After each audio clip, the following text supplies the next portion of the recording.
The smell of burnt coffee and stale cigarettes hung heavy in our cramped apartment in South Side Chicago on that February morning in 2019 when my mother, Linda Matthews, finally said the words that had been poisoning our relationship for 24 years. The radiator clanked incessantly, a metallic symphony of neglect that perfectly matched the emotional temperature of our home on 47th Street. My name is Sarah Matthews, and I had just turned 24 that week. I was working double shifts at Murphy's Diner downtown, pulling in barely $1,200 a month plus tips, trying to save enough money to finally move out of the toxic environment that had shaped every moment of my existence since birth. Our apartment was a study in dysfunction, peeling wallpaper that hadn't been changed since the 1980s, furniture held together with duct tape and broken dreams, and photographs on the mantel that told the story of our family's decline. There were pictures of my mother in her early 20s, radiant and hopeful, before I existed. Then there was a noticeable gap, no pregnancy photos, no baby pictures, no first steps or birthday celebrations. The photographic record of my life began around age 5, and even then, I appeared in family photos like an unwelcome intruder who had somehow snuck into the frame. Linda Matthews was 47 years old, with prematurely gray hair that she dyed an unnatural shade of blonde every 6 weeks at a salon that smelled like chemicals and broken dreams.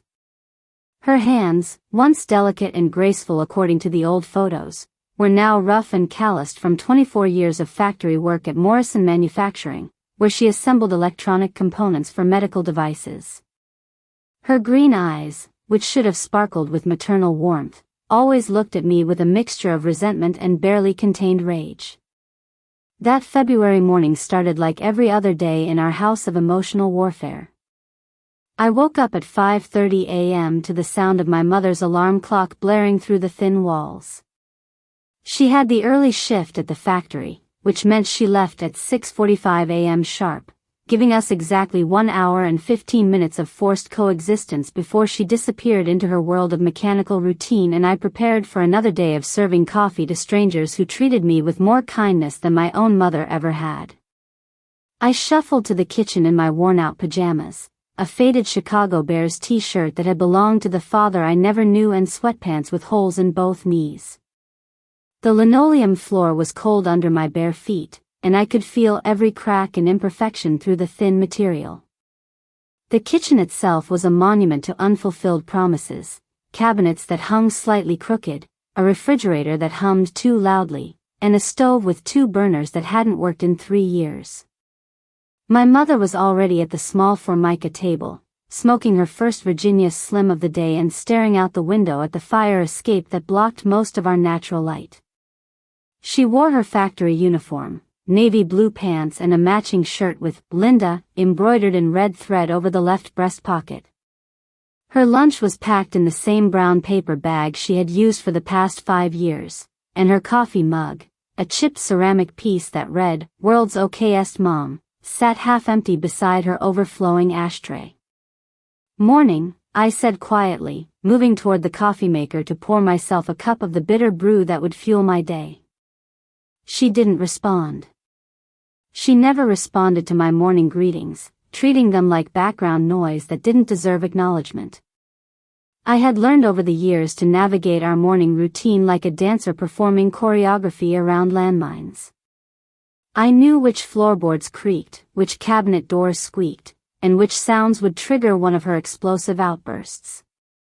I moved silently, efficiently, trying to minimize my presence in her space. But that morning, something was different. There was an energy in the air, a tension that felt more volatile than usual. My mother's cigarette trembled slightly in her fingers, and she kept glancing at me with an expression I couldn't quite read. It wasn't her usual look of annoyed tolerance. This was something darker, more primal. I had just finished spreading peanut butter on a piece of white bread for my breakfast when she finally spoke, her voice cutting through the morning silence like a rusty blade. "You know what today is?" she asked, not turning around to look at me. I paused, trying to think if I had forgotten some important date. It wasn't her birthday, it wasn't any holiday I could remember, and it certainly wasn't any anniversary worth celebrating in our family. "No, ma'am," I replied, falling back on the formal address that had become my default setting with her over the years. 24 years ago today," she said, taking a long drag from her cigarette and exhaling the smoke in a slow, deliberate stream, "you ruined my life." The words hit me like a physical blow. I felt my breath catch in my throat, and the piece of bread in my hand suddenly felt as heavy as concrete. 24 years ago was February 15, 1995. My birthday. 24 years ago today, she continued, still not looking at me, her voice gaining momentum like a train building speed. "I was in labor for 18 hours at St. Mary's Hospital, screaming in pain, bleeding all over that hospital bed, while you refused to come out and face the world you were about to destroy." I set down my breakfast and gripped the edge of the counter, feeling the laminate surface cutting into my palms.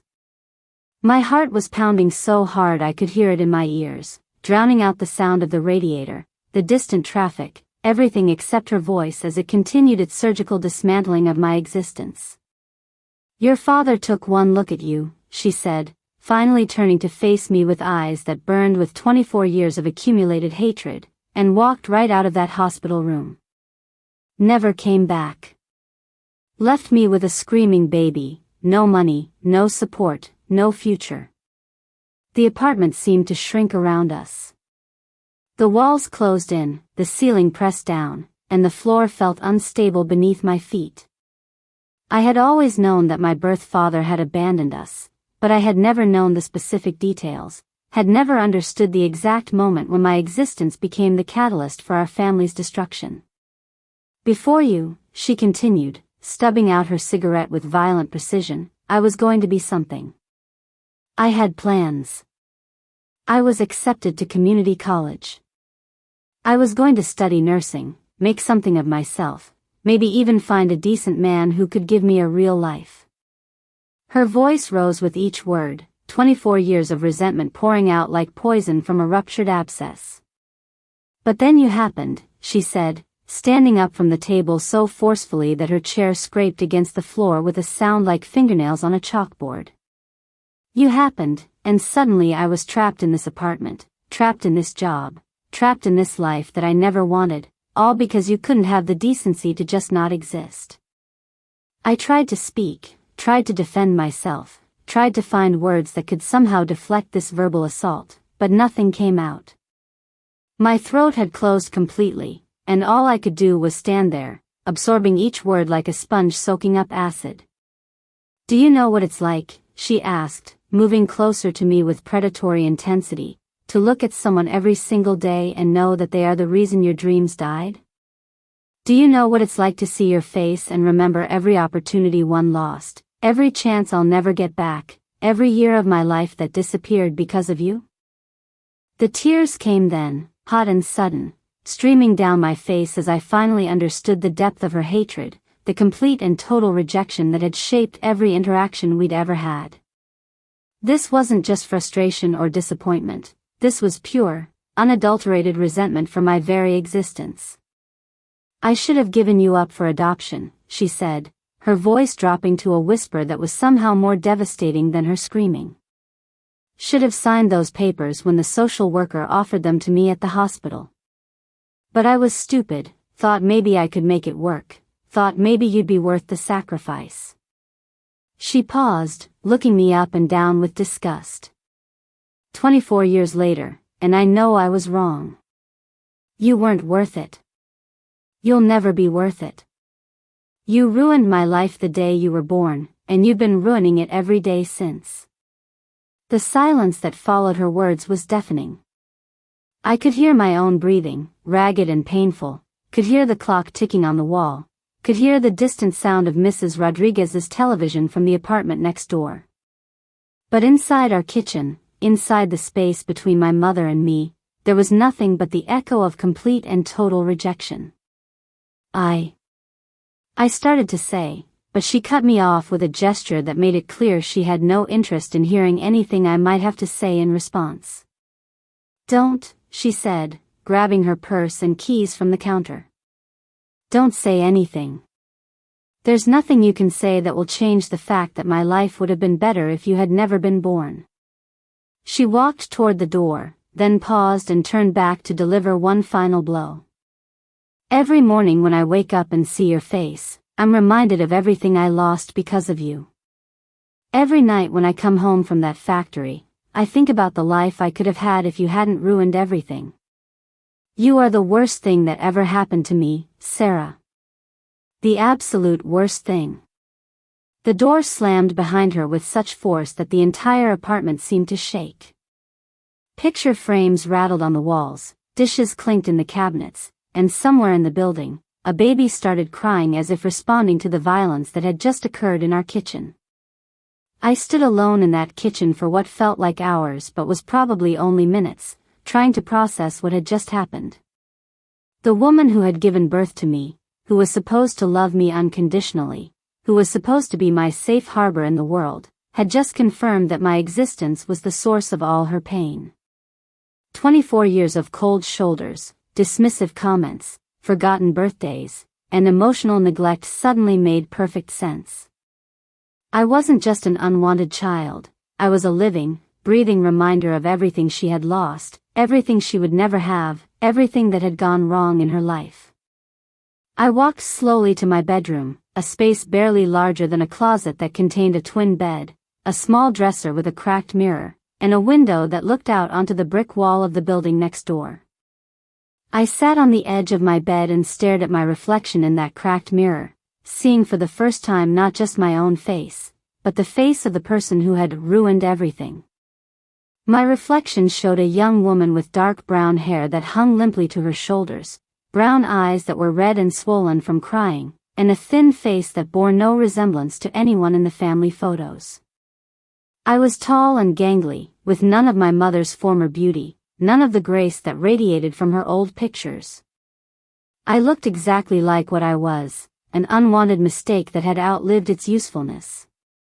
But as I sat there, staring at that broken reflection in that cracked mirror, something began to change inside me. The devastating pain of my mother's words was transforming into something else, something harder and more focused. It was rage, but not the destructive kind that had consumed my mother for 24 years. This was the kind of rage that builds empires, that moves mountains, that refuses to accept defeat. If I had ruined her life simply by existing, then I was going to make damn sure my existence became something so extraordinary that she would never be able to dismiss it again. If my birth was the worst thing that had ever happened to her, then I was going to make my life the best thing that had ever happened to anyone. I reached under my bed and pulled out a notebook where I had been writing down ideas, dreams, and plans that I had never shared with anyone. It was filled with sketches of clothing designs, business concepts, and goals that had seemed impossible just hours earlier. But now, with my mother's words still echoing in my ears, those impossible dreams began to look like the only possible path forward. I opened the notebook to a fresh page and wrote at the top, "Proof of Worth Project, Day 1. Underneath, I began to write. Today my mother told me I ruined her life by being born. She's probably right about the past, but she's going to be very wrong about the future. I'm going to become so successful, so important, so undeniably valuable that even she will have to admit I was worth the sacrifice. Not for her, for me. To prove to myself that my existence matters, that my life has value, that I can create something beautiful from something broken." I spent the rest of that morning making plans. Real plans, with timelines and action steps and measurable goals. I researched community colleges, scholarship programs, student loans, and part-time job opportunities that could support my education. I looked up successful people who had come from broken homes, who had transformed childhood trauma into adult triumph, who had proven that your beginning doesn't determine your ending. By the time I had to leave for my shift at Murphy's Diner, I had filled 12 pages with concrete steps toward a future that would prove my mother wrong about everything. I was no longer just Sarah Matthews, the unwanted daughter who ruined her mother's life. I was Sarah Matthews, the young woman who was going to build something so magnificent that her very existence would become undeniable proof that sometimes the worst circumstances create the most extraordinary outcomes.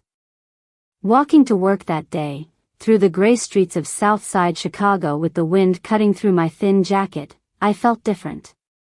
The same buildings surrounded me, the same cracked sidewalk stretched ahead of me, the same poverty and struggle defined my neighborhood, but I was no longer the same person who had woken up that morning. I was someone with a mission now. Someone with a purpose that went beyond mere survival. I was someone who had been handed the ultimate challenge, to justify her own existence, and had decided to meet that challenge head-on. The diner was busy that afternoon, filled with the usual mix of construction workers, office employees, and elderly regulars who came in for the coffee and stayed for the human interaction. As I moved between tables, taking orders and refilling cups, I found myself really listening to the customers for the first time. Mrs. Patterson, who came in every Tuesday for pie and coffee, mentioned that her daughter was a lawyer in downtown Chicago. Mr. Rodriguez talked about his son who had just graduated from Northwestern University with a degree in engineering. Even Jake, the construction worker who left the biggest tips, proudly showed me pictures of his daughter's art scholarship to the University of Illinois. These were ordinary people, people from backgrounds similar to mine, who had raised children who became extraordinary. They had found ways to support their kids' dreams, to celebrate their achievements, to take pride in their accomplishments. They were proof that functional family relationships existed, that parental love was real, that my mother's rejection was not the universal experience of all children. For the first time in my life, I began to understand that the problem wasn't me. The problem was her. Her inability to love me didn't mean I was unlovable. Her failure to see my potential didn't mean I had no potential. Her belief that I had ruined her life didn't mean my life was inherently destructive. That realization was like a key turning in a lock that had been rusted shut for 24 years. Suddenly, possibilities that had never existed before began to open up in front of me. If the problem was her limited capacity for love rather than my worthiness of love, then I could find that validation elsewhere. If her dreams had been small and easily destroyed, then I could build dreams so large and resilient that nothing could destroy them. When I got home that evening, my mother was already there, sitting in her usual spot at the kitchen table with her dinner of microwaved soup and crackers. She didn't look up when I entered, didn't acknowledge my presence, continued eating as if I were invisible. But I was no longer seeking her acknowledgement. I had spent the day discovering that the world was full of people who could see value where she saw none, who could recognize potential where she saw only problems, who could offer encouragement where she offered only criticism. I walked past her without speaking, went to my room, and opened my notebook to continue planning my future. I had research to do, applications to fill out, and a new life to build. I had 24 years of her rejection to overcome, but I also had decades of my own life ahead of me to prove that her assessment of my worth was not just wrong, it was catastrophically wrong. That night, as I fell asleep in my small bed in that cramped apartment, I made a promise to myself and to the universe. I would become so successful, so accomplished, so undeniably valuable that my mother would have no choice but to recognize that I was not the ruin of her life. I was the miracle she had been too blind to see. The next 3 years of my life became a masterclass in determination fueled by rejection. Every morning, I woke up to the same cold apartment, the same disapproving glances from my mother, and the same crushing weight of her words. "You ruined my life the day you were born." But instead of letting those words destroy me, I transformed them into the most powerful motivation I had ever known. Within 2 weeks of that devastating February morning, I had enrolled in evening classes at Harold Washington College, a community college in downtown Chicago. The enrollment process was humiliating. I had to ask my mother to co-sign for student loans since I had no credit history, and she signed the papers with the same enthusiasm someone might show when signing their own death warrant. "More debt," she muttered as she scrawled her signature on the financial aid documents.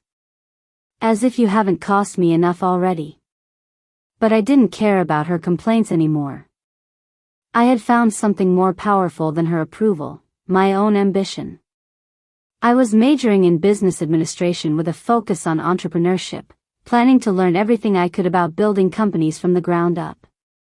If I was going to prove my worth, I wasn't going to do it by getting a slightly better job. I was going to do it by creating something entirely new. My schedule became brutally demanding. I worked the morning shift at Murphy's Diner from 6 a.m. to 2 p.m., then took the L train downtown for classes from 6 p.m. to 10 p.m., 4 nights a week. I studied on the train, during my breaks at work, and late into the night when I got home. My textbooks became my closest companions, and my small bedroom transformed into a library of business case studies, accounting principles, and marketing strategies. The academic work was challenging in ways I had never experienced. I had been an average student in high school, doing just enough to graduate without drawing attention to myself. But now, with a clear purpose driving me forward, I discovered intellectual capabilities I never knew I possessed. My first semester GPA was 3.7, and by my second semester, I was consistently earning A's in every class. Professor Diana Martinez, who taught Introduction to Business, was the first person in my academic life to recognize my potential.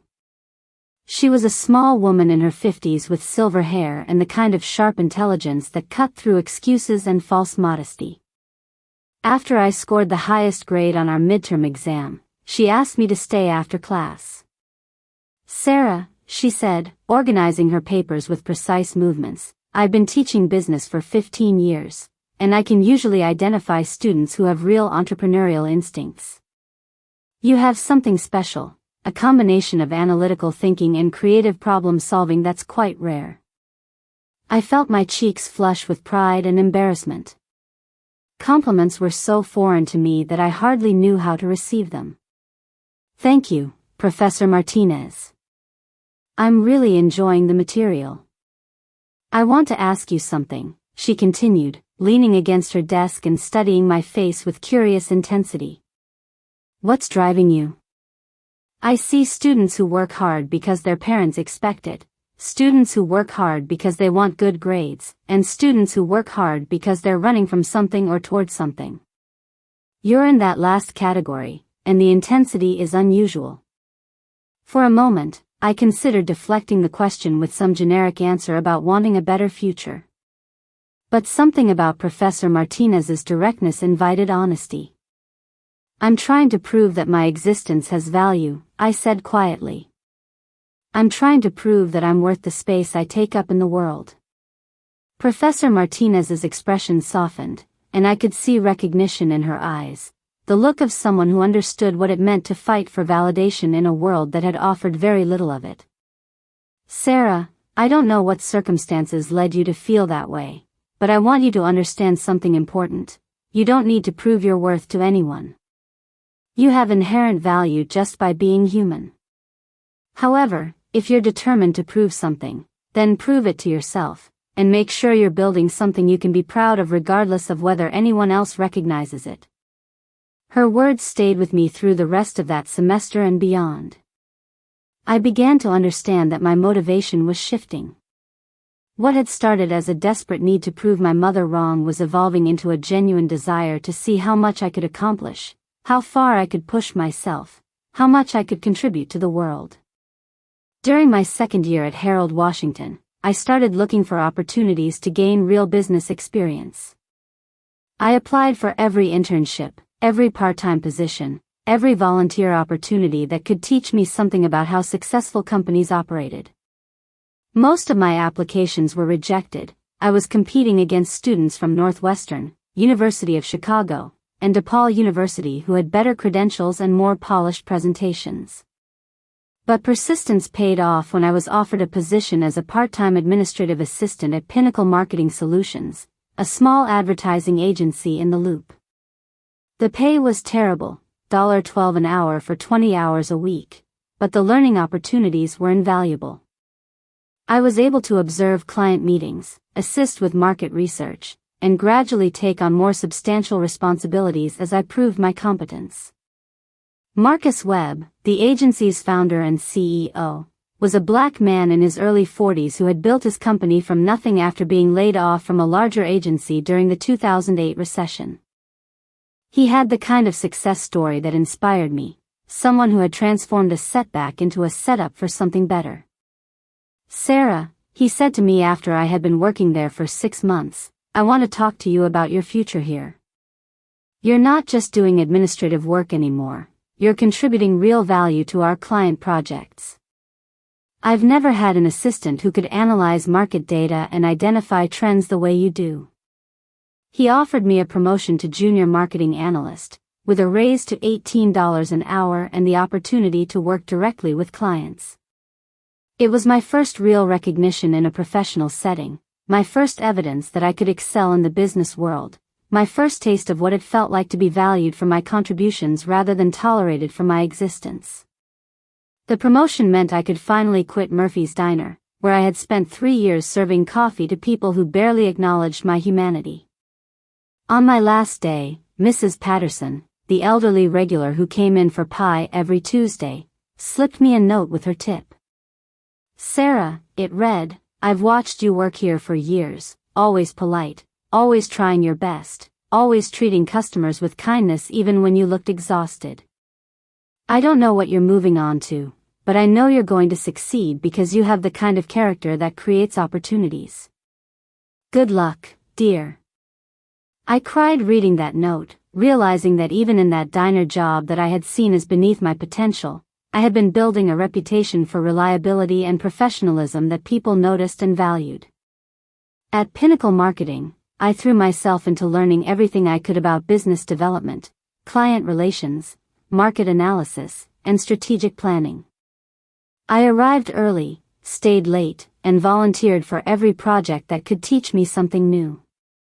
Within a year, I was managing small client accounts independently and had earned Marcus's trust as one of his most reliable team members.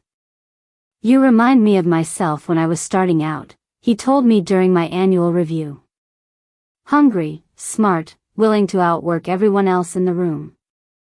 If you keep developing at this pace, you're going to outgrow this place pretty soon." He was right. By my 3rd year at Harold Washington College, I had learned enough about marketing and business operations to start seeing opportunities that my current job couldn't satisfy. I began developing ideas for my own company, sketching out business plans during my lunch breaks and researching market gaps that I could potentially fill. The idea that eventually became my first business came from observing a problem at Pinnacle Marketing. We had several small business clients who needed marketing services but couldn't afford the full-service packages that agencies like ours typically offered. They needed basic websites, simple social media management, and straightforward advertising campaigns, but they were priced out of professional marketing support. I started researching the market for affordable marketing services targeted specifically at small businesses and startups. The more I investigated, the more convinced I became that there was a significant opportunity to create a company that could serve this underserved market segment. During the spring semester of my final year at Harold Washington, I took an entrepreneurship class that required students to develop a complete business plan for a startup company. I used the assignment to flesh out my concept for Accessible Marketing Solutions, a company that would provide professional marketing services to small businesses at prices they could actually afford. My business plan was 47 pages long and included detailed market analysis, financial projections, operational plans, and marketing strategies. I worked on it obsessively, staying up until 2 a.m. most nights to research competitors, analyze pricing models, and perfect my value proposition. When Professor Martinez read my completed business plan, she asked me to meet with her during office hours. "Sarah, this is graduate-level work," she said, holding my printed business plan like it was a valuable artifact. "I've seen MBA students produce business plans that weren't as thorough or as well-researched as this. Have you considered actually implementing this idea?" "I've thought about it," I admitted, "but I don't have any startup capital. and I don't have any real business experience outside of my part-time job. Those are obstacles, not roadblocks, she replied. You're graduating in 2 months with a 3.9 GPA and 3 years of practical experience at a marketing agency. You have more qualifications than most people who start their own companies. As for capital, there are small business loans, grants for entrepreneurs, and investors who specialize in funding startups. She paused, studying my face with the same intense curiosity I had seen from her in that first class 3 years earlier. The question is, do you believe in yourself enough to take the risk? It was the same question I had been asking myself every day since that February morning when my mother told me I had ruined her life. Did I believe in myself enough to risk failure? Did I think I was worth the investment of time, money, and effort that starting a company would require? For the first time in my life, the answer was an unqualified yes. That night, I went home to the same cramped apartment where I had lived for 24 years, but everything felt different.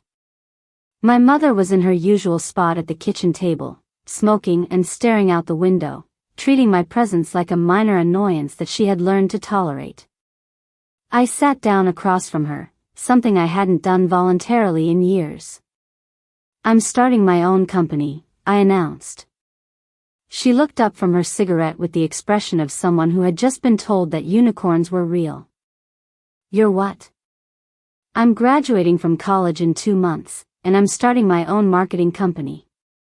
I have a business plan, I've identified my target market, and I'm going to apply for a small business loan to fund the startup costs. Linda Matthews stared at me for a long moment, then began to laugh, not the warm laughter of a proud mother, but the bitter, mocking laughter of someone who found the very idea absurd. You? Start a company? Sarah, you can barely manage your own life. You live in my apartment, you've never had a real job, and you think you can run a business? I've had a real job for 3 years, I replied calmly. I've been managing client accounts, developing marketing campaigns, and learning business operations. My supervisor says I have natural entrepreneurial instincts. Your supervisor is just being nice, she said dismissively. That's what bosses do, they tell employees what they want to hear to keep them motivated.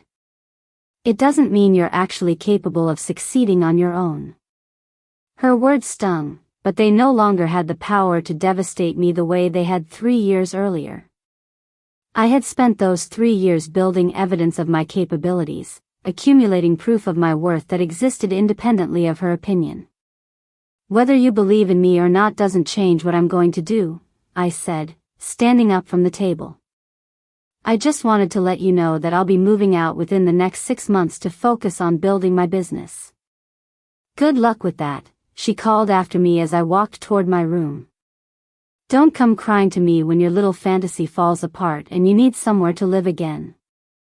I closed my bedroom door and opened my laptop to begin researching small business loans and startup funding options. I had work to do, plans to finalize, and a future to build. My mother's skepticism was just background noise now, irrelevant to the mission I had set for myself. Over the next 2 months, I completed my degree with a final GPA of 3.92, received a glowing recommendation letter from Professor Martinez, and was offered a full-time position at Pinnacle Marketing with a salary of $45,000 per year. It was a good offer, more money than I had ever imagined earning, and Marcus made it clear that there would be opportunities for advancement if I stayed with the company. But I turned it down. Instead, I used my savings from 3 years of part-time work, $8,400 that I had accumulated dollar by dollar while living in my mother's apartment, as collateral for a $25,000 small business loan from a community development financial institution that specialized in funding minority and women-owned startups. The loan application process was grueling. I had to provide detailed financial projections, demonstrate market demand for my services, and convince a panel of loan officers that a 24-year-old community college graduate with no entrepreneurial experience could successfully operate a marketing company. But I had something that many loan applicants didn't have, a desperate hunger for success that had been forged in the fire of complete rejection. When those loan officers looked at me across their conference table, they saw someone who would work 18-hour days, who would sacrifice anything necessary to succeed, who would treat failure as literally not an option. 3 weeks after my college graduation, I received the call that changed everything. "Miss Matthews, this is Catherine Rodriguez from New Markets Development Fund. I'm pleased to inform you that your loan application has been approved. You can pick up your check on Monday morning. $25,000. It wasn't a fortune, but it was enough to rent a small office space, purchase basic equipment, and operate for 6 months while I built my client base. It was enough to transform my business plan from a college assignment into a real company. That weekend, I found a 400-square-foot office space in a converted warehouse in Pilsen, a neighborhood that was just starting to attract young entrepreneurs and small businesses. The rent was $800 per month, utilities included, and the space had good natural light, reliable internet, and room for growth if my business succeeded. On Monday morning, June 15, 2022, I signed my first business lease, picked up my loan check, and officially became the founder and CEO of Accessible Marketing Solutions, LLC. Standing in that empty office space, holding the keys to my first business and looking out the window at the Chicago skyline in the distance, I thought about the 3 years that had brought me to this moment. I thought about all the mornings I had woken up at 5 a.m. to study before work, all the nights I had stayed up until 2 a.m. researching business concepts, all the small victories and incremental progress that had led to this single, transformative moment. I also thought about my mother's words from that February morning: "You ruined my life the day you were born." In 6 months, I would know whether I had built something substantial enough to prove those words wrong. In 6 months, I would discover whether the person she considered a complete failure could create something valuable enough to justify her own existence. But as I stood in that empty office, I realized that I was no longer building this business to prove anything to her. I was building it to prove something to myself, that I could take the worst rejection imaginable and transform it into the foundation for something extraordinary. The solitary climb was over. The real test was just beginning. The first 6 months of running Accessible Marketing Solutions tested every ounce of determination I had built up during my 3 years of preparation. I was working 18-hour days, 7 days a week, managing every aspect of the business myself: sales, marketing, client service, accounting, and operations. My office became my second home, and many nights I slept on the small couch I had bought secondhand rather than make the trip back to my mother's apartment. My first client was Rosa's Authentic Mexican Kitchen, a family-owned restaurant in Pilsen that had been struggling to attract customers beyond their immediate neighborhood. Rosa Hernandez, the owner, was a hard-working woman in her 50s who had invested her life savings into the restaurant but had no idea how to market it effectively. "Mija," she said during our first meeting, "I make the best tamales in Chicago, but nobody knows we exist. Can you really help us for $500 a month?" That $500 monthly retainer was exactly what I had hoped to charge for my basic package: social media management, simple website updates, and local advertising coordination. It wasn't much money, but it was enough to prove that my concept could work. Within 3 months, I had increased Rosa's weekly customer count by 40% through targeted social media campaigns, local food blogger outreach, and a simple but effective loyalty program. Word of mouth spread quickly in the small business community, and by September, I had signed contracts with a barbershop, a yoga studio, a home cleaning service, and 2 retail boutiques. Each success built momentum for the next opportunity.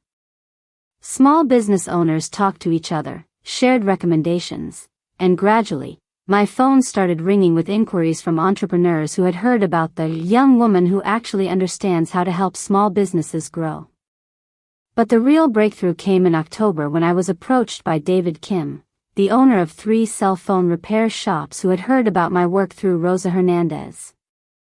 David's businesses were successful, but he wanted to expand to 5 locations within 2 years and needed a comprehensive marketing strategy to support that growth.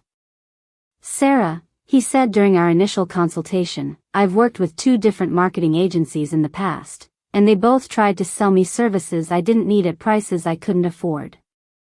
Rosa told me you actually listen to what your clients need and create solutions that fit their budgets.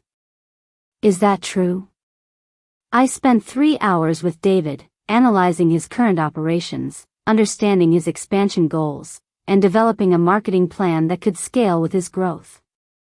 Instead of my standard $500 monthly package, I proposed a comprehensive program for $2,000 per month that included everything he needed: professional website redesign, search engine optimization, social media management, local advertising, and quarterly strategy reviews. He signed the contract the next day. That single client increased my monthly revenue by 400% and gave me the financial stability to start thinking bigger. I used the additional income to hire my first employee, Jessica Torres, a recent graduate from DePaul University who had studied digital marketing and was looking for hands-on experience with a growing company. "Why do you want to work for a startup instead of an established agency?" I asked her during her interview. "Because I want to be part of building something from the ground up," she replied. "I want to learn from someone who's actually doing the work, not just managing people who do the work. And honestly, I like your approach to marketing. It's practical and results-focused instead of flashy and expensive." Jessica brought skills I didn't have: advanced knowledge of digital advertising platforms, graphic design capabilities, and experience with marketing automation tools. With her help, I was able to take on more clients and offer more sophisticated services while maintaining the affordable pricing that was our competitive advantage.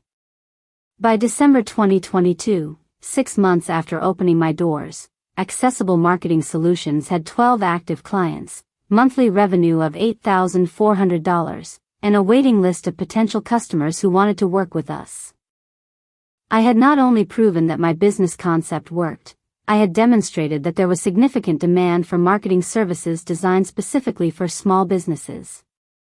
The success was gratifying, but it was also isolating. I was working so many hours that I had no social life, no hobbies, and very little contact with anyone outside of my business world. I had moved out of my mother's apartment into a small studio in Logan Square, but I spent so little time there that it felt more like a storage unit than a home.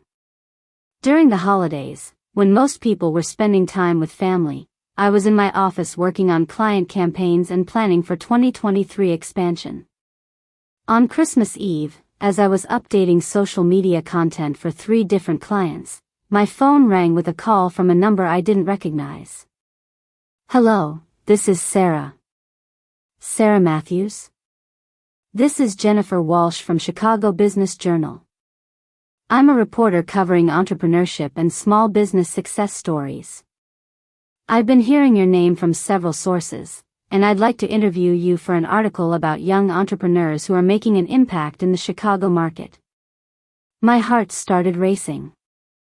The Chicago Business Journal was one of the most respected publications in the city's business community. An article in their magazine could bring the kind of credibility and exposure that typically took years to achieve. "I'd be honored to be interviewed," I managed to say, trying to keep my voice steady. "Wonderful. I understand you've built a marketing company that's helping small businesses compete more effectively. Can we meet next week to discuss your story?" The interview took place on January 3, 2023, in the lobby of a downtown hotel that felt impossibly sophisticated compared to any place I had ever conducted business before. Jennifer Walsh was a woman in her 30s with the kind of polished professionalism that made me conscious of my off-the-rack business suit and discount store briefcase. But as we talked, I realized that my story was exactly what she was looking for: a young entrepreneur who had identified an underserved market, developed a viable solution, and built a profitable business in less than a year. "What motivated you to start your own company right out of college?" she asked, her recorder capturing every word.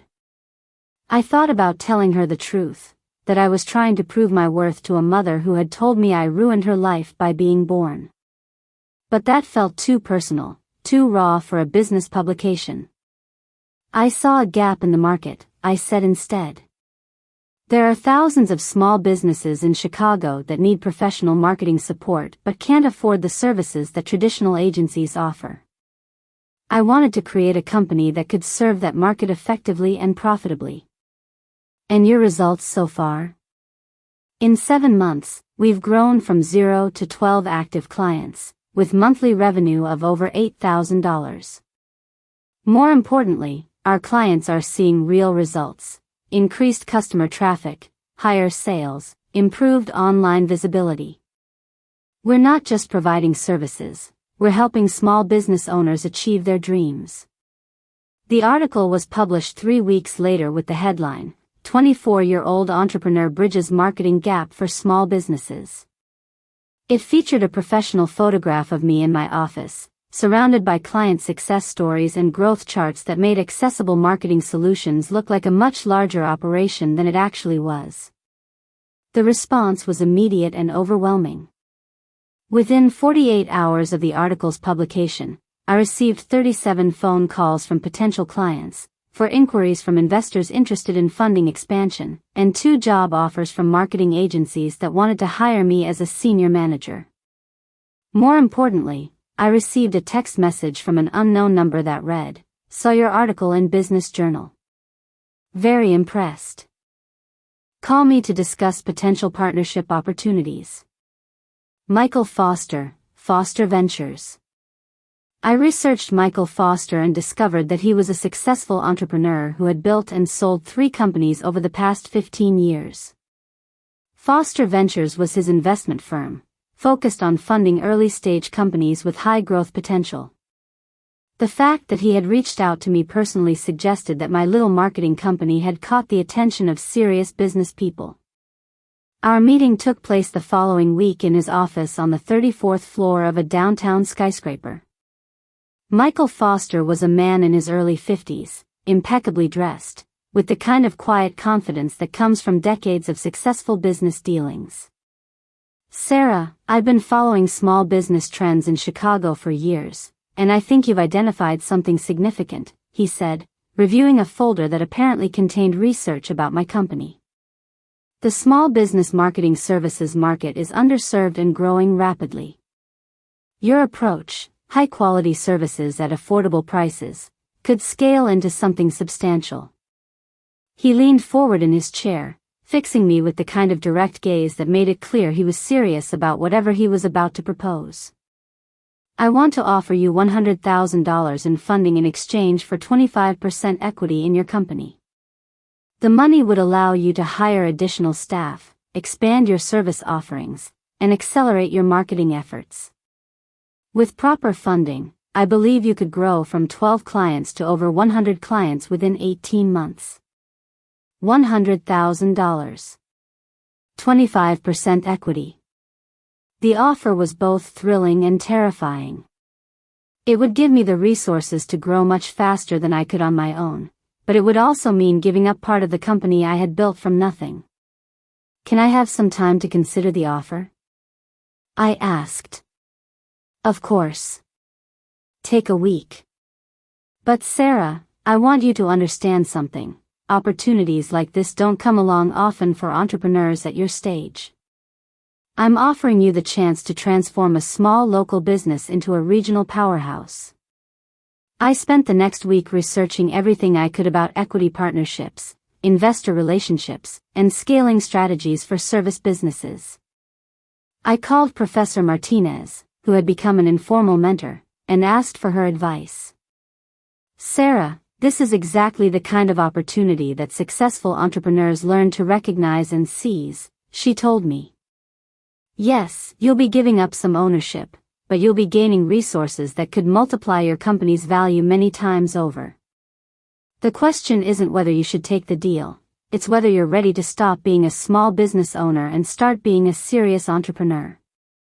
On February 14, 2023, exactly 1 year after my mother told me I had ruined her life, I signed the partnership agreement with Michael Foster.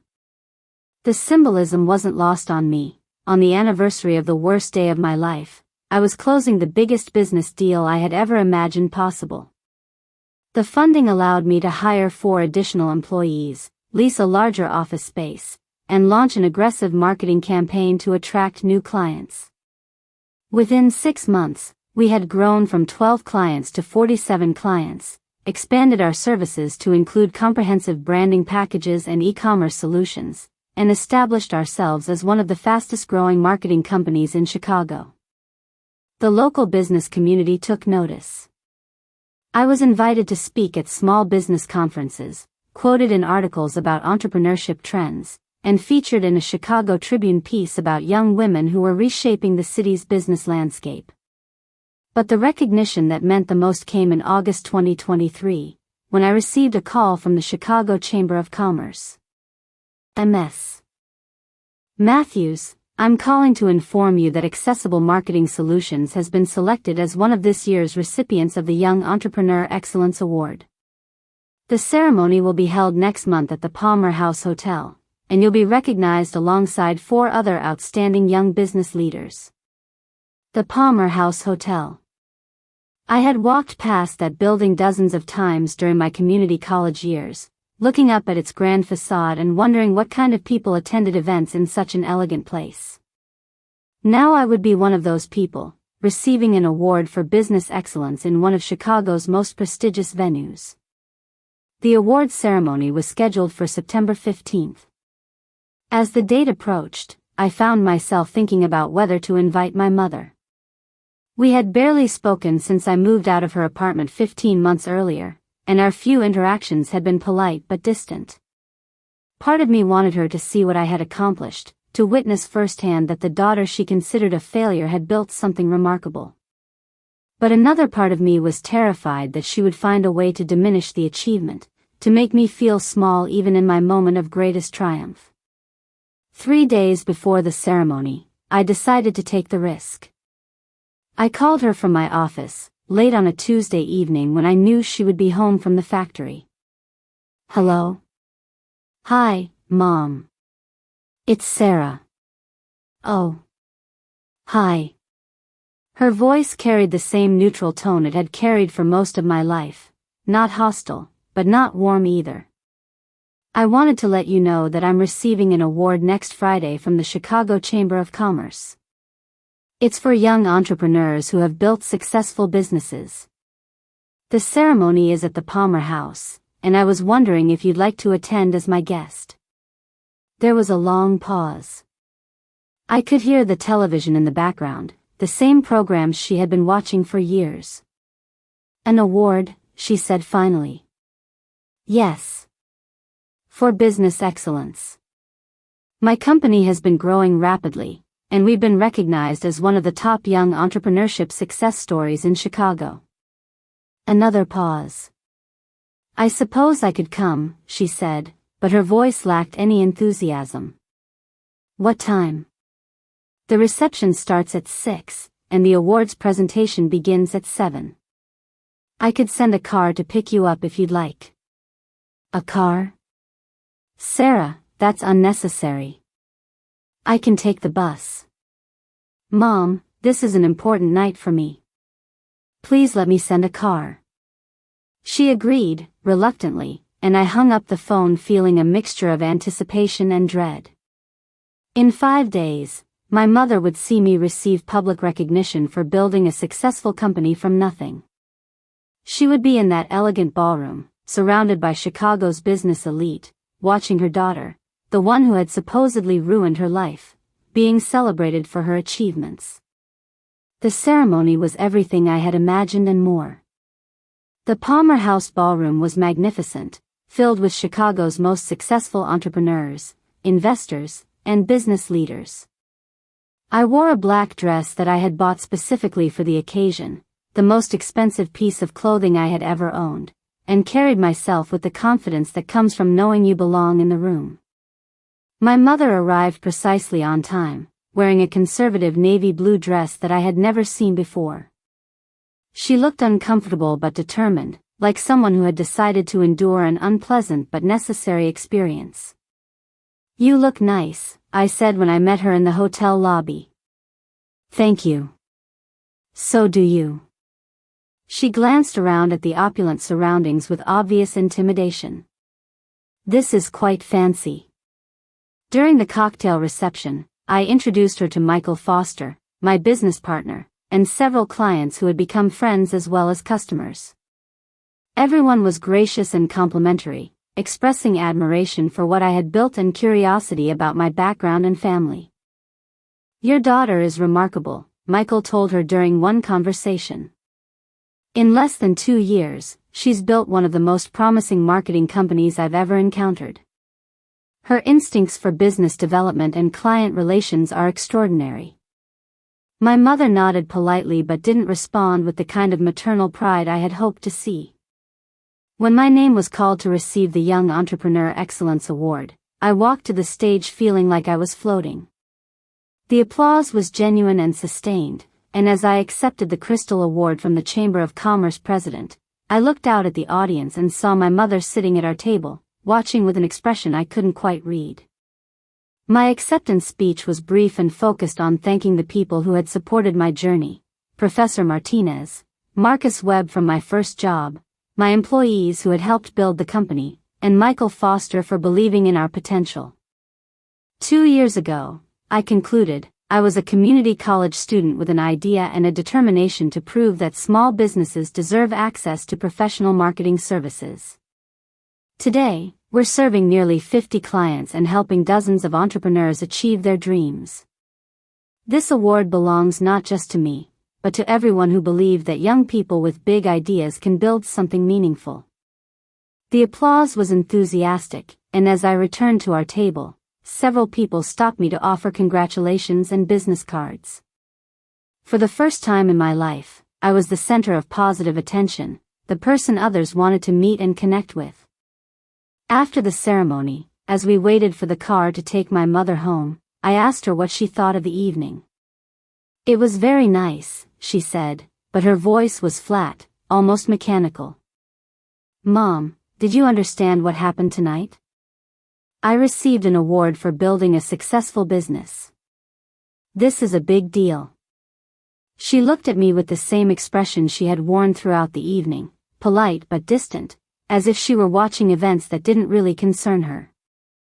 Yes, Sarah. I understand. You've done well for yourself. That was it. No pride, no excitement, no acknowledgement that the daughter she had written off as a failure had achieved something remarkable. Just a grudging admission that I had done well for myself. As her car pulled away from the Palmer house, I stood on the sidewalk in my expensive dress, holding my Crystal Award, and realized that I had been waiting for the wrong kind of validation.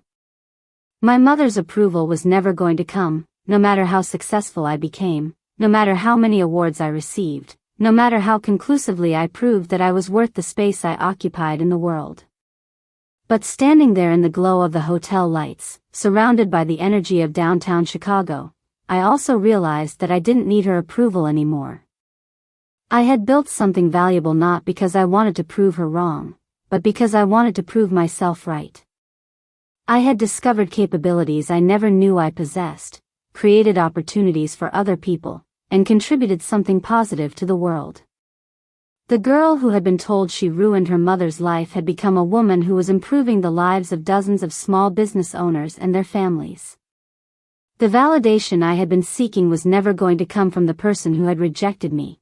It was going to come from the work itself, from the clients who trusted me with their dreams, from the employees who believed in our mission, from the business community that had recognized my achievements. That night, I went back to my office and updated my business plan for 2024. We were going to expand into Milwaukee and Indianapolis, hire 10 more employees, and launch new service lines that would help us serve an even broader range of small businesses. I was no longer building a company to prove my worth to my mother. I was building it to see how much good I could do in the world, how many dreams I could help realize, how much value I could create for other people who were working to build something meaningful. The momentum of success had become its own motivation, and I was just getting started. By the spring of 2024, Accessible Marketing Solutions had become one of Chicago's most talked about business success stories. We had expanded to serve clients in 4 states, employed 15 people, and generated over $2.8 million in annual revenue. The small marketing company I had started in a 400 square foot office in Pilsen was now headquartered in a 4,000 square foot space in River North, complete with conference rooms, a creative studio, and a break room that looked like something from a tech startup. The recognition kept coming. Forbes featured me in their 30 Under 30 list for marketing and advertising. Entrepreneur magazine published a case study about our growth strategy. I was invited to speak at conferences across the country, sharing our story with audiences of aspiring entrepreneurs who saw our rapid expansion as proof that the American dream was still achievable. But the invitation that changed everything came on a Tuesday morning in April, delivered by a phone call that I initially assumed was another speaking request. Ms. Matthews, this is Rebecca Chen from the White House Office of Public Engagement.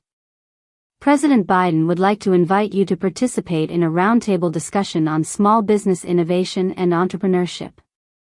The event is scheduled for May 15th and will include 12 entrepreneurs from across the country who represent the future of American business. I had to ask her to repeat the invitation because I couldn't believe what I was hearing. The White House. A presidential roundtable. Recognition at the highest level of American government for what we had built. The president specifically requested your participation after reading about your company's impact on small business growth in underserved communities, Rebecca continued. Your story exemplifies the kind of entrepreneurial innovation that this administration wants to highlight and support. 3 weeks later, I was sitting in the Roosevelt Room of the White House, directly across from President Biden, participating in a discussion about how government policy could better support small business development. The surreal nature of the moment wasn't lost on me. The girl who had been told she ruined her mother's life by being born was now advising the President of the United States on economic policy. During the roundtable, President Biden asked each entrepreneur to share their origin story and explain how they had identified opportunities in their respective markets. When my turn came, I found myself telling a carefully edited version of my journey, focusing on the market gap I had discovered and the systematic approach I had taken to building a scalable solution. Sarah, what you've accomplished is exactly what we need more of in this country, the president said after I finished speaking. Young people who see problems as opportunities, who build businesses that lift up their communities, who prove that innovation and social impact can go hand in hand. After the roundtable, I was invited to stay for individual meetings with several administration officials who wanted to discuss using our company as a model for small business development programs in other cities. The conversations were substantive and forward-looking, treating me as a serious business leader whose insights could influence national policy. The White House photographer took pictures throughout the day, and that evening, the official White House social media accounts posted images from the roundtable with captions highlighting the entrepreneurs who had participated. The photo of me shaking hands with President Biden, with the presidential seal visible in the background, was shared thousands of times within hours. By the time I returned to Chicago the next day, the local media was calling for interviews about my White House visit. The Chicago Tribune ran a front-page story with the headline, Local Entrepreneur Advises President on Small Business Policy. WGN News did a feature segment that included footage from the White House and interviews with several of my clients who talked about how our services had transformed their businesses. The attention was overwhelming but also gratifying. After years of working in relative obscurity, building our company one client at a time, we had achieved the kind of national recognition that established us as leaders in our industry. But the response that surprised me the most came 2 days after the White House story aired on local television. I was in my office, reviewing quarterly financial reports with Jessica, when my assistant knocked on the door. "Sarah, there's someone here to see you. She says she's your mother." Linda Matthews was standing in our reception area, looking completely out of place among the modern furniture and corporate artwork that decorated our headquarters. She was wearing the same type of conservative outfit she had worn to the Chamber of Commerce ceremony, but this time she seemed smaller somehow, diminished by the obvious success that surrounded her. "Hi, Mom," I said, trying to keep my voice neutral. "This is a surprise. I saw you on the news," she said quietly. "With the president. I thought maybe we could talk." I led her to my office, a spacious room with floor-to-ceiling windows overlooking the Chicago River. The contrast between this professional environment and the cramped apartment where I had grown up was so stark that it felt like we were meeting on different planets. "Your office is very nice," she said, settling into one of the leather chairs I kept for client meetings. "Thank you. Can I get you some coffee or water?" "Coffee would be fine." I poured 2 cups from the premium coffee machine that had become one of my favorite office luxuries, and sat down across from her at the small conference table where I typically reviewed marketing campaigns with clients. For several minutes, we sat in silence, both of us apparently struggling to find the right words for a conversation that was 5 years overdue. "Sarah," she finally said, "I need to tell you something." I waited, preparing myself for another dismissive comment about my achievements or a request for money now that I was obviously successful. "I was wrong," she continued, her voice barely above a whisper. "About everything. About you, about what I said that morning, about the way I've treated you your whole life." The words hit me like a physical shock. In 29 years, I had never heard my mother admit to being wrong about anything, certainly not about something as fundamental as her assessment of my worth. "I've been watching you for the past few years," she said, staring down at her coffee cup. "Reading the articles, seeing you on television, hearing about your company. And I kept thinking about what I said to you that morning in February, about how you ruined my life." She paused, and when she looked up at me, I saw something in her eyes that I had never seen before: regret. "You didn't ruin my life, Sarah. I ruined my own life by blaming you for choices I made, circumstances I created, dreams I gave up. You were just a baby. You didn't ask to be born, didn't choose your father, didn't have any control over how I decided to handle becoming a single mother." The room felt like it was spinning. For 29 years, I had structured my entire identity around the belief that I was the source of my mother's unhappiness, that my existence was inherently destructive, that I needed to prove my worth through extraordinary achievements. "Mom. Let me finish," she said, holding up her hand. "Please. I need to say this." She took a deep breath and continued. "When your father left, I was angry and scared and completely unprepared to raise a child on my own. Instead of figuring out how to make the best of the situation, I decided that you were the problem. Every time life was difficult, every time money was tight, every time I felt frustrated or disappointed, I blamed you." Her voice was getting stronger, more determined, as if she had been rehearsing this conversation for months. "But watching what you've accomplished, seeing the kind of person you've become, meeting the President of the United States because of your business achievements, I realized that I wasted 29 years being angry at someone who was actually extraordinary." She leaned forward in her chair, fixing me with the most direct gaze she had ever given me. "Sarah, you didn't ruin my life. You are my life. You're the best thing I ever did, the most important thing I ever created, the only real success I can claim. And I spent almost 3 decades too blind to see it." I felt tears streaming down my face before I realized I was crying. These weren't tears of sadness or frustration, they were tears of relief so profound that my entire body was shaking. "I know I can't take back the things I said or undo the damage I caused," she continued. "I know that telling a child she ruined your life is unforgivable. But I want you to know that I am proud of you, prouder than I have ever been of anything in my life." She reached into her purse and pulled out a manila folder. "I've been collecting these for the past 2 years," she said, opening the folder to reveal dozens of newspaper clippings, magazine articles, and printed website stories about my company and my achievements.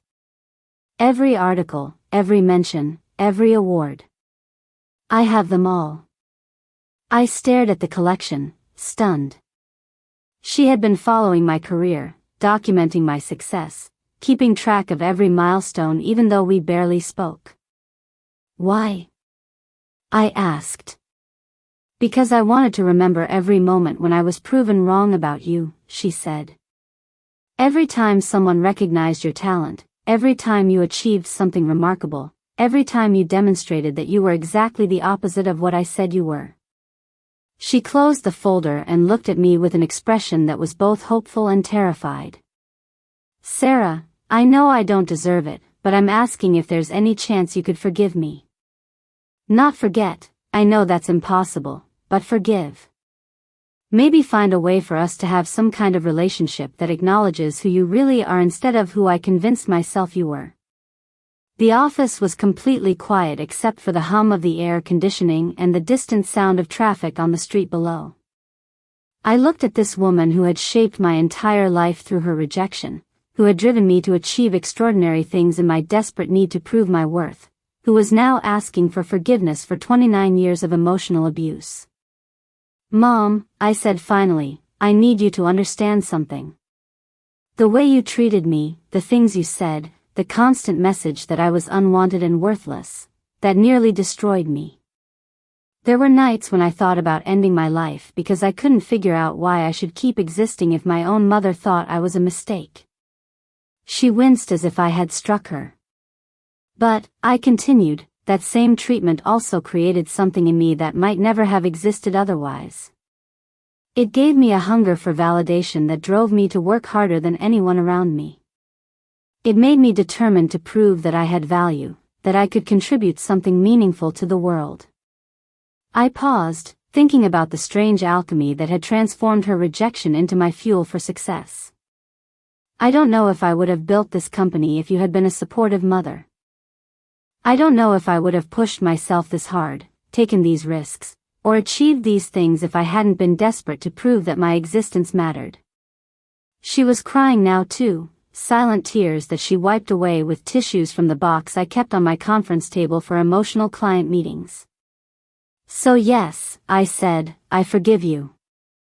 Not because what you did was okay, but because holding on to anger is holding me back from becoming whatever I'm supposed to become next. And because the woman sitting in front of me now is finally seeing who I actually am instead of who she needed me to be to justify her own pain. Linda Matthews had been many things to me over the years: rejecter, critic, source of motivation, and symbol of everything I was fighting to overcome. But in that moment, sitting in my successful company's headquarters after she had acknowledged my worth, she became something new, a flawed human being who had made terrible mistakes but was finally ready to see the truth. What happens now? She asked. Now we figure out how to have a relationship based on who we both are today instead of who we were when I was growing up, I said. It's going to be different, and it's going to take time, but I think it's possible. Over the next hour, we talked more honestly than we had ever talked before. She told me about her own childhood, about the dreams she had given up when she became pregnant, about the fear and loneliness that had made her lash out at the person closest to her. I told her about the years of doubt and self-hatred her words had caused, but also about how they had ultimately led to discoveries about my own strength and capabilities. When she finally left that afternoon, we hugged for the first time since I was a small child. It wasn't the natural, easy embrace of a normal mother and daughter, but it was a beginning, an acknowledgement that we were both different people than we had been that February morning 5 years earlier. That evening, I called Professor Martinez to tell her about the conversation. Sarah, this is extraordinary, she said. Not just that your mother apologized, but that you were able to forgive her while still acknowledging the impact of what she did. That takes remarkable emotional maturity. I think I'm finally understanding that the point was never to get her approval, I replied.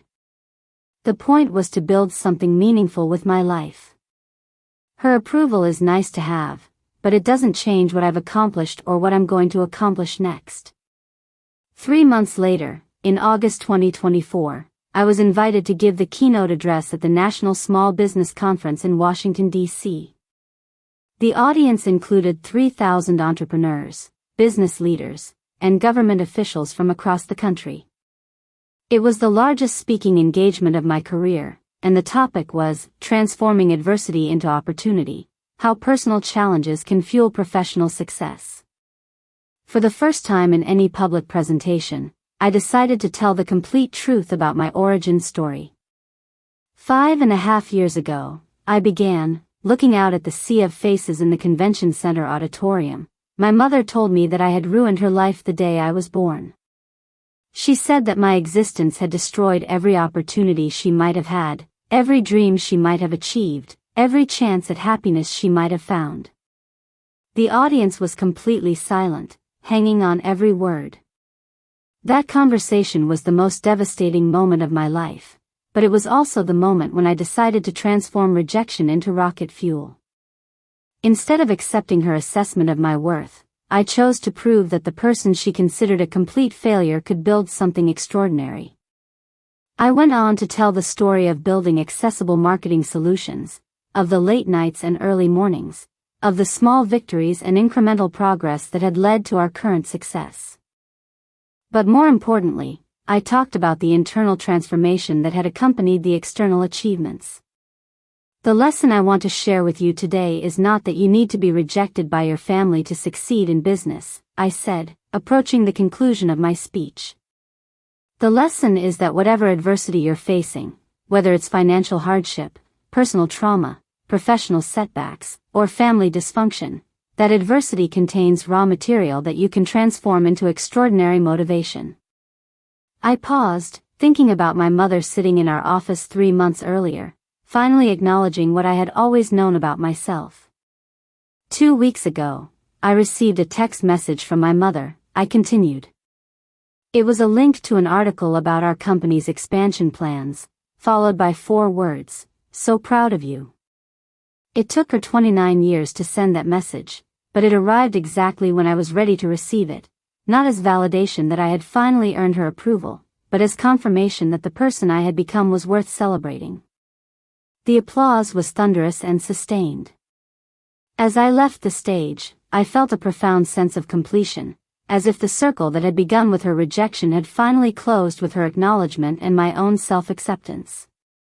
But the biggest surprise was waiting for me in the green room after my speech. My assistant had received a call during my presentation from the White House. The president wanted to nominate me for the Presidential Medal of Freedom, specifically citing my contributions to small business development and my work helping underserved communities access professional marketing services. The Presidential Medal of Freedom. The highest civilian honor in the United States, awarded to individuals who have made exceptional contributions to the security or national interests of America, to world peace, or to cultural or other significant public or private endeavors. As I sat in that green room, holding my phone and staring at the message from the White House, I thought about the girl who had been told she ruined her mother's life by existing. That girl had become a woman who was being recognized by her country for the values she had created, the lives she had improved, the contributions she had made to American society. The medal ceremony was scheduled for December, exactly 1 month before the 10th anniversary of my college graduation. I would be receiving the highest honor an American civilian can achieve, standing in the White House with the President of the United States, being recognized for building something that mattered. But more importantly, I would be receiving that recognition as someone who had learned that her worth was never dependent on anyone else's recognition of it. The medal would be wonderful, but it would not make me more valuable than I had been before receiving it. Just like my mother's rejection had not made me less valuable than I was before experiencing it. I had finally learned the most important lesson of all, that the measure of a life is not how it begins, but what it builds. Not the circumstances of its creation, but the contributions of its existence. Not the opinions others hold about it, but the good it accomplishes in the world. The girl who was told she ruined her mother's life had become the woman who had improved thousands of lives through the business she built, the employees she mentored, the clients she served, and the example she set for other entrepreneurs who face their own seemingly impossible challenges. That was the real victory. Not the awards, not the recognition, not even my mother's eventual acknowledgement of my worth. The real victory was discovering that I had always been valuable, had always been worthy, had always been exactly who I was supposed to be. The rest was just evidence.